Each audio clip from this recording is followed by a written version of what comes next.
How you doing, YouTube?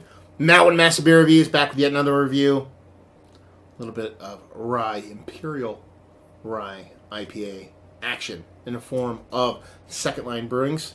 All right. Yeah, super excited to give this a whirl. Why? Because it's a new beer. Never had it before. This beer comes courtesy of Corey. Thank you very much, Corey. He sent me a bomb of Louisiana-born, New Orleans-born beers, and this is one of them. And the other reason?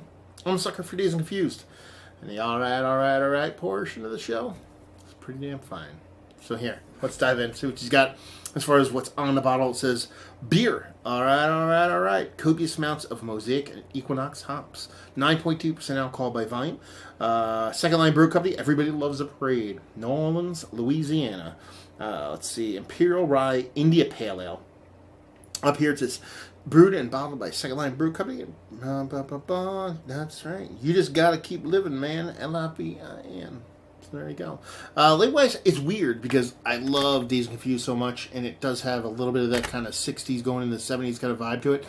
But man, that is not Wooderson. That is totally... It looks like O'Bannon, like 20 years after he was king shit of high school and just kind of turned into a red hot mess. Or it's Ron Jeremy. Either one, but... label's okay, but yeah, you're gonna throw some Alrytes at me. I'm expecting a little bit of Wooderson action. So let's give this a pour, see what you got. This cap says it was packaged on. I can't really read it. I don't remember. In the unboxing, I think I got a better kind of read on this label, but I couldn't tell you when it was done. It was packaged on the 20th, 2017. Not sure what month. Hopefully sooner rather than later. And yeah, pinky finger. Kind of like off-white and had tinge of copper color coming from that body. It's rich, deep caramel kind of copper color. Not too out of left field for a rye IPA. A bit of murk to it. Nothing too crazy and a very subtle carbonation. You definitely see through it, but you got a bit of haze on her. So yeah. See, get a nose on her. Definitely a rye beer. Let's put it that way. They're talking about what Citra Mosaic, I think they talked about in here. Mosaic and Equinox and Citra. Okay. It's more herbally and spicy than anything else. Is that a thing of age? It could be. But with that rye in there, it just could be that rye kind of taking over. So you're getting a heaping helping of spiciness. I'm pretty sure it's coming from the rye, but I think it's also coming from the hops. There's a sweetness there, nothing too crazy. I'm definitely getting some of that bittering from the hops too. And there is a fruitiness, but it's very kind of muddled, kind of old style IPA citrus kind of fruitiness. Nothing too crazy, nothing too sweet, nothing too new school, nothing too juicy. Very old school. But that spiciness from the hops and from the rye definitely kind of leading the charge here. So yeah, let's dive right in. All right.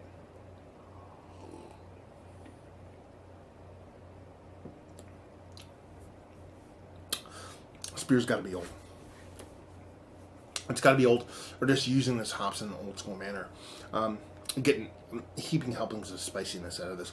You're getting kind of like herbally spiciness, a tea kind of spiciness out of it. I'm also getting, from all, I'm getting a little bit of kind of caramel vibes.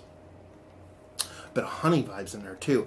That rye spiciness is coming through in spades, but that kind of just lends to the spiciness that's already there from the hops. The hops, if they are copious, depending on how they're used, can come off like that, but more often than not, it's kind of an indicator that it has some time. I don't think I said, kind of a bummer that I can't see. This cap has the date on it, but you can see over here the month is kind of scratched off, but that piece is still here. If I can unfold it, I can actually find out what the month is, but I don't think that's in the cards, to be perfectly honest with you. It'd be too long and too arduous of a task. I'm just not getting into it.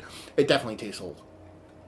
It tastes like those hops are somewhere in that kind of ghost of hops past thing I've talked about a lot of times with the kind of American barley wines that are aged.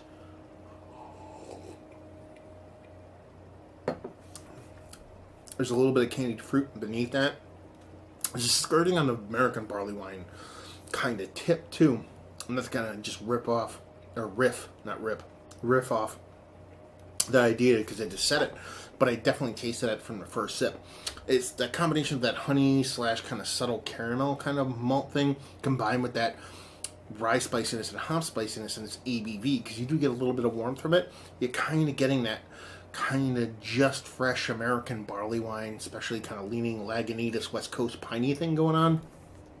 So yeah, it's fun. It's tasty. It's exciting. But as far as when you write copious amounts of Citra and Mosaic and Equinox and those kind of things, people are looking nowadays, more specifically, are looking for those hops to kind of shine in a specific format. I'm not saying those aren't used in here, or that time hasn't changed this in some form or fashion, but it's coming off way more spicy and bittering, and a bit more West Coast, but not in that kind of sharpness I expect. So it definitely comes off kind of like a rye barley wine, as opposed to a rye Imperial IPA.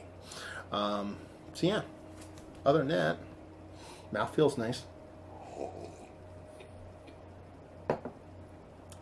Bittering's big. Spiciness even bigger. Nice sweetness to it.